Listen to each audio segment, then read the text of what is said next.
Assalamualaikum warahmatullahi wabarakatuh. Berjumpa kita di In The Channel, channel yang ingin menyadarkan seluruh rakyat Indonesia bahwa Indonesia itu kaya dan seyogianya seluruh rakyat Indonesia juga makmur dan menikmati kekayaan tersebut.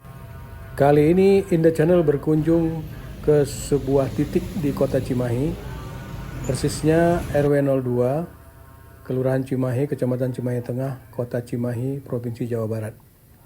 Wilayah ini terbilang istimewa karena di sini terdapat sejumlah aktivitas ekonomi yang tentu saja mendatangkan manfaat tertentu kepada warga di sini.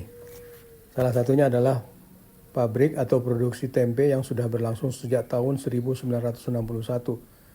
Begitupun ada pula pengrajin bakso goreng, basreng, yang kemudian dikenal sebagai dengan brand Juragan Basreng. Lalu ada produksi tas yang juga produksinya sudah menyebar ke seluruh Indonesia. Selain itu terdapat kreativitas yang lumayan bagus, yaitu menginspirasi banyak orang. Antara lain adalah pengelolaan sampah di wilayah ini tidak langsung dibuang ke tempat pembuangan sementara atau langsung ke TPA, tapi kemudian diolah, dikelola, dipilah, yang mana sebagian dapat bernilai ekonomi dalam bentuk barang yang dapat didaur ulang. Tentu saja ini mendatangkan manfaat bagi warga tertentu di wilayah RW 02. Begitu pula ada juga kreativitas sejumlah ibu-ibu yang termasuk dalam kelompok wanita tani yang berkebun anggur di lahan yang relatif sempit, yaitu di gang yang lumayan sempit, akan tetapi ini ternyata menginspirasi banyak pihak dan produksinya pun dapat membanggakan, bahkan karenanya dapat dukungan dari pemerintah setempat, dalam hal ini pemerintah Kota Cimahi. Hal ini tentu saja sangat baik dan bagus untuk melestarikan lingkungan, di mana lahan-lahan yang tidak terpakai atau lahan menganggur mestinya dapat dioptimalkan dan menghasilkan produksi yang memang dapat dimanfaatkan bagi kemaslahatan masyarakat atau warga di lingkungan tertentu, dalam hal ini RW 02. Saat ini saya bersama Ketua RW 02 Kelurahan Cimahi, Kota Cimahi, Kecamatan Cimahi Tengah, Kota Cimahi, yaitu Bapak Adang Ramli. Ya, Selamat pagi Pak RW. selamat pagi Pak. Terima kasih ini sudah berkenan menerima kami. Ingin bertanya sedikit beberapa hal tentang data-data ke-RW-an lah ya. Yang pertama mungkin berapa RT Pak di wilayah Bapak ini? 8 RT. 8 RT Iya. semuanya ya. Cukup luas ya Pak. Tapi kalau luas lahannya Bapak nggak hafal mungkin ya? Hafal nggak? Nggak apa semua Pak ya. Nggak hafal ya semua ya. Kalau warga semuanya berapa? 837 kakak. Kakaknya. Ya. Kalau jiwa sampai berapa itu? Hampir 2000-an? Lebih? 2000 lebih. Lebih dari 2000 ya. Terus secara umum penghasilan atau pekerjaan mereka, warga-warga ini apa ya pada umumnya? Ya campur sebetulnya, ada karyawan swasta, ada buruh harian lepas, ada PNS juga, ANS, ada ASN. guru juga, ada wira swasta, Ya. dan juga ada pensiunan. Ya. Kemudian potensi-potensi yang ada di daerah ini apa saja Pak? Ada yang bisa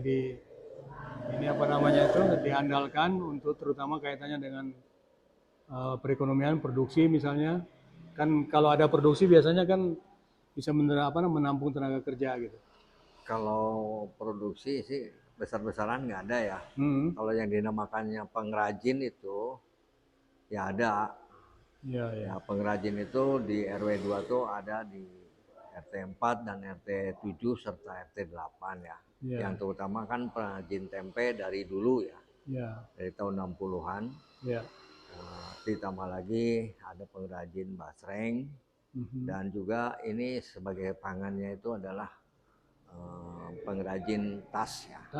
Membantu anak sekolah yang semuanya hasilnya bisa dijangkau oleh golongan rendah ya. Oh, gitu ya. Amat sangat murah, jadi bisa menengah ke bawah dan menengah ke atas. Barang-barang produksinya hasil pengrajin semuanya bisa dijangkau dan dibeli oleh masyarakat, terutama golongan rendah. Iya. Kalau tempe itu di RT berapa, Pak? RT 7.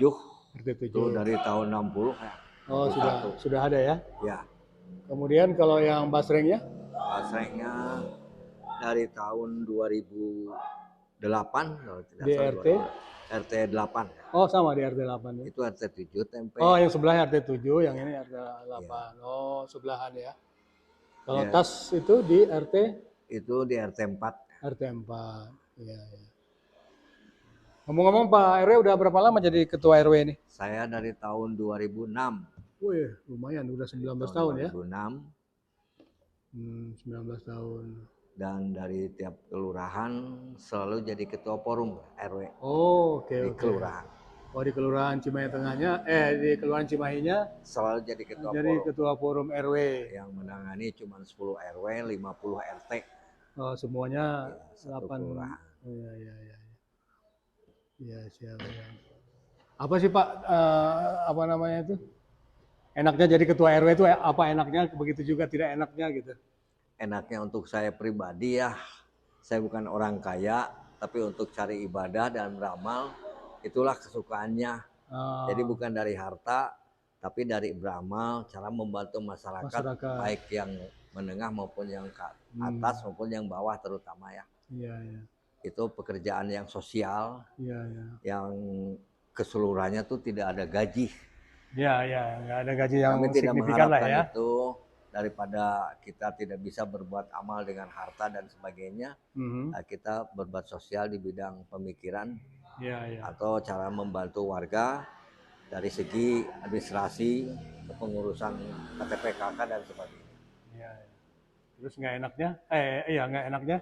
Ya nggak enaknya sih banyak sebetulnya, cuman itu menjadi musibah bagi kami. Sebetulnya pejabat ini musibah ya, menerima musibah karena itu takdir, ya kita terima dengan baik apa adanya.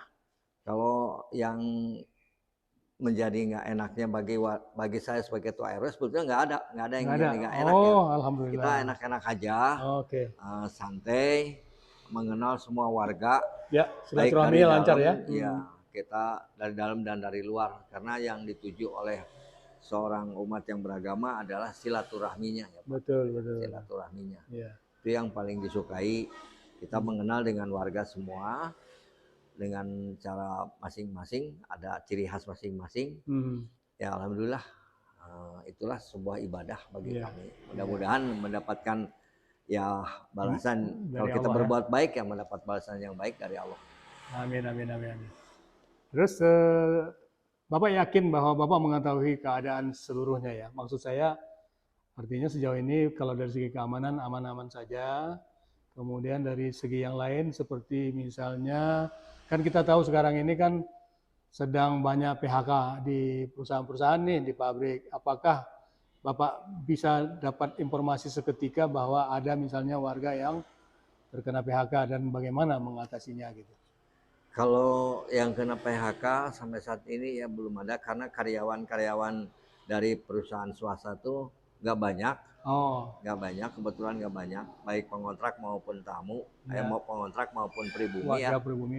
Nggak banyak. Sampai saat ini belum ada yang kami dengar yang di PHK. Oh begitu ya. Jadi keluhannya biasa-biasa saja. Kalau lowongan kerja juga sewajarnya, sesuai dengan kemampuan warganya sendiri. Oh iya. Terus kalau warga yang boleh dikatakan tergolong miskin dan karenanya dapat bantuan sosial itu berapa Pak? Cukup banyak atau bagaimana? Kalau dihitung dari ini garis besarnya, kalau dihitung dari mustahik itu banyak. Tapi kalau dihitung dari yang dapat bantuan PKH sama BPNT itu terbatas, karena juga itu dibatasi oleh pemerintah. Ya. Karena harus sesuai data, sekecil-kecilnya mereka harus dari golongan DTKS yang dari pemerintah. Dan bantuan-bantuan itu bukan RW yang menentukan ya, mereka datang sendiri dari pemerintah, nama-nama tersebut dapat bantuan dan baru kita dicek ke lapangan, ke lingkungan, ke warga apakah ini sudah meninggal atau sudah pindah. Itu tugas RW hanya itu.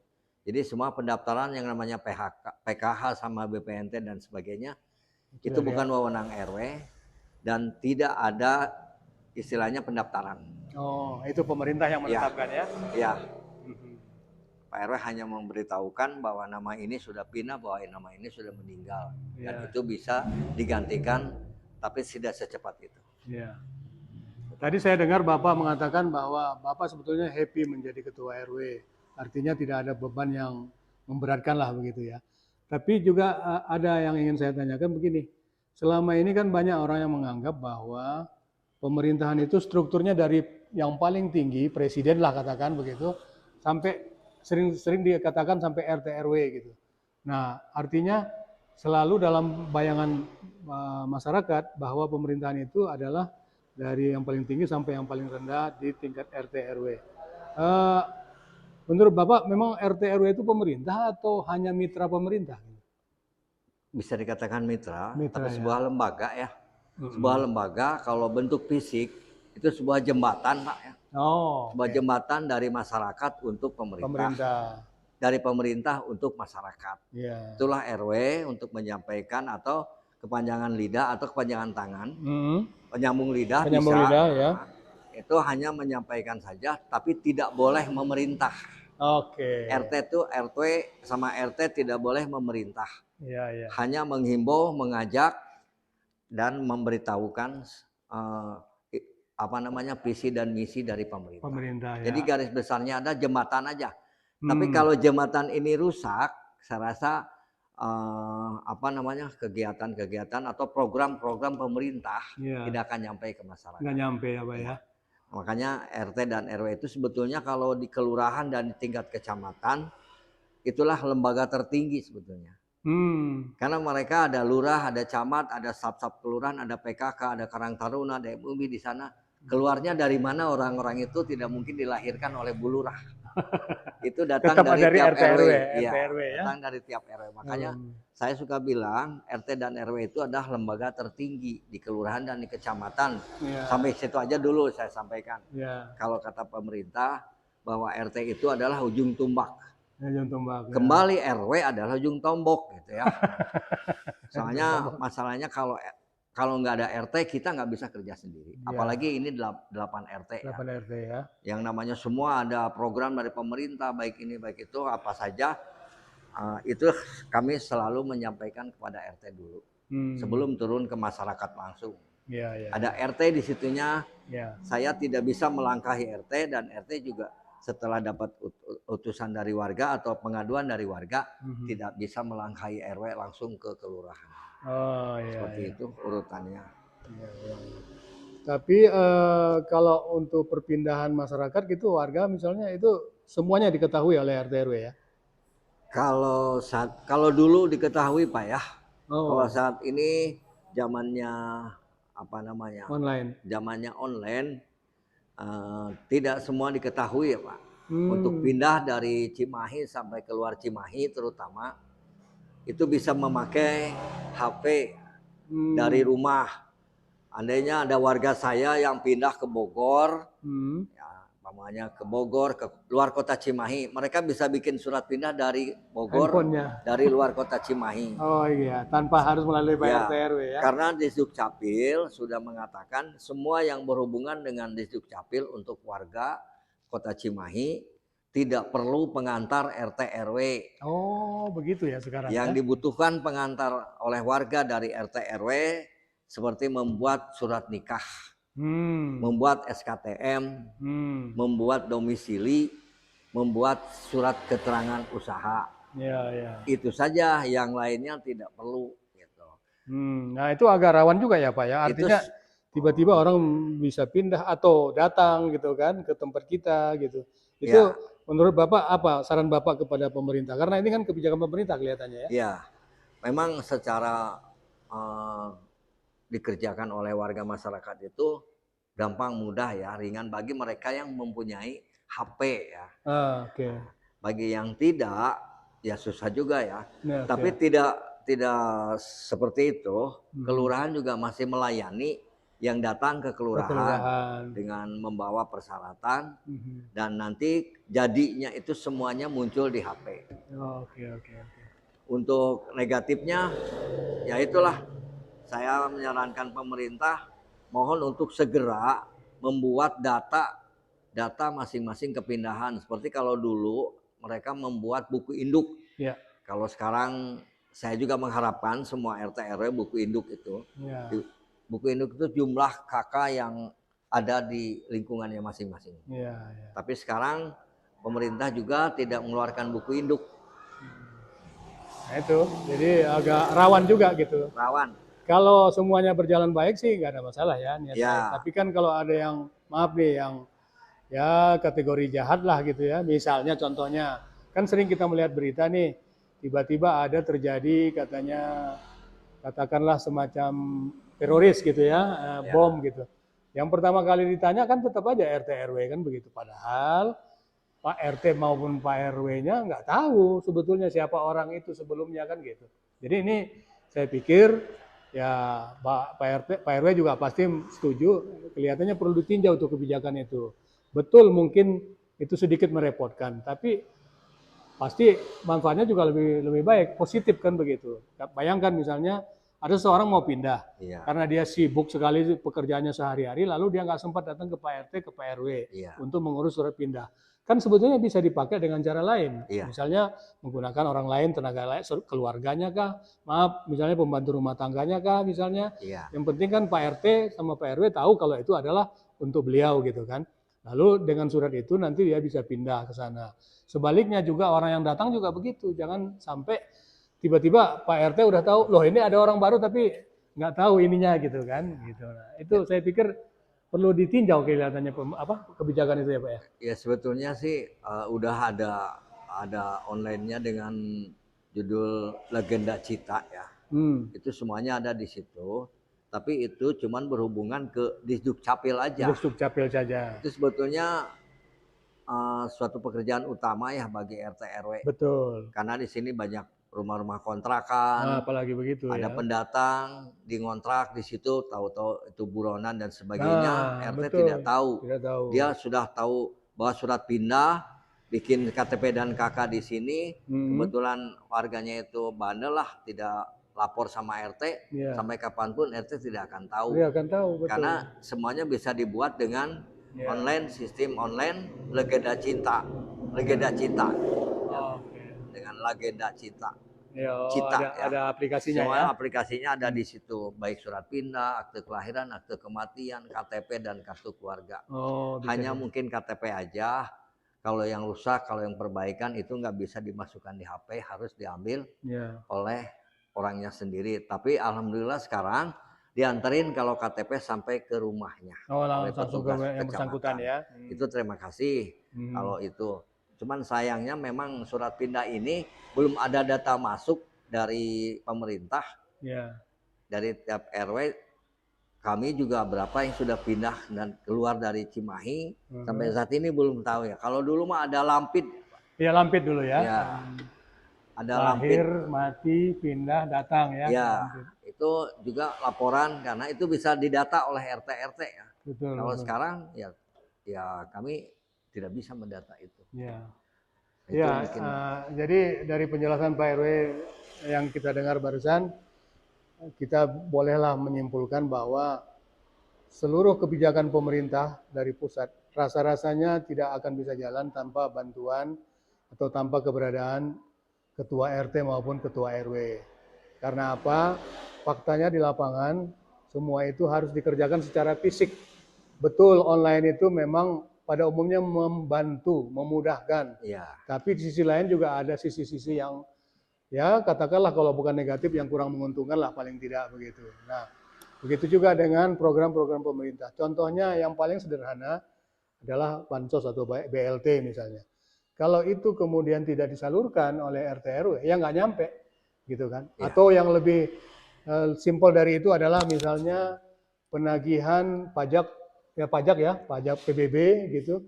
Itu kalau nggak dijalankan oleh RT RW ya nggak jalan gitu. Ya, Karena ya informasi betul. dari itu apa namanya SPPT atau apa namanya Ya, itu kalau nggak disalurkan kepada yang bersangkutan mereka nggak akan tahu kan begitu. ya, ya. Mungkin nanti akan bisa disiasati dengan online, mungkin ya.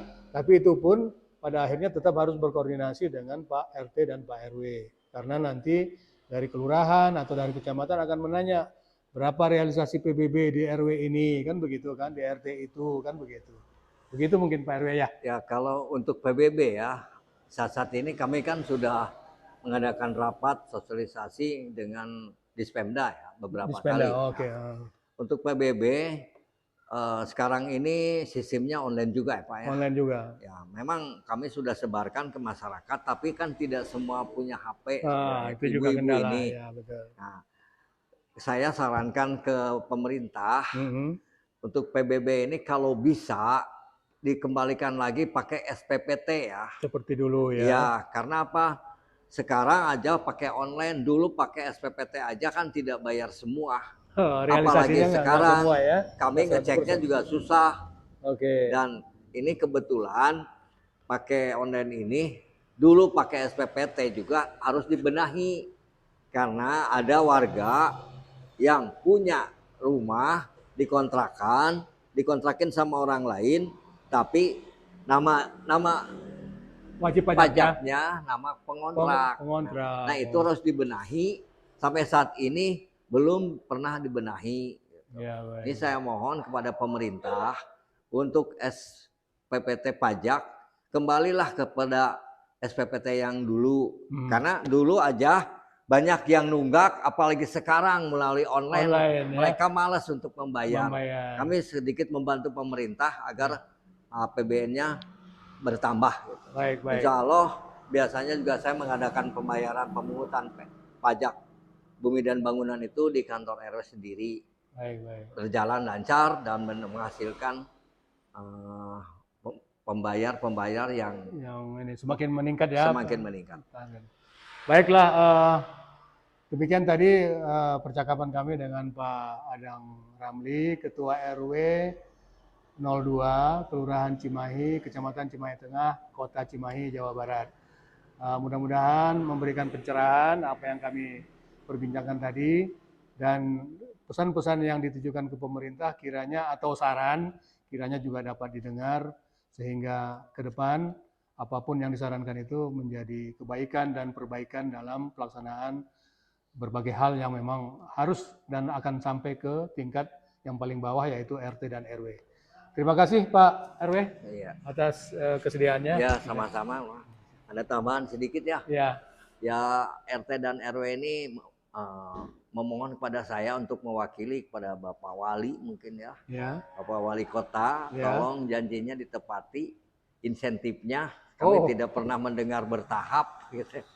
Tapi ada minimal waktu itu sebesar sekian. Mohon untuk ditepati. Terima kasih. Siap, terima kasih.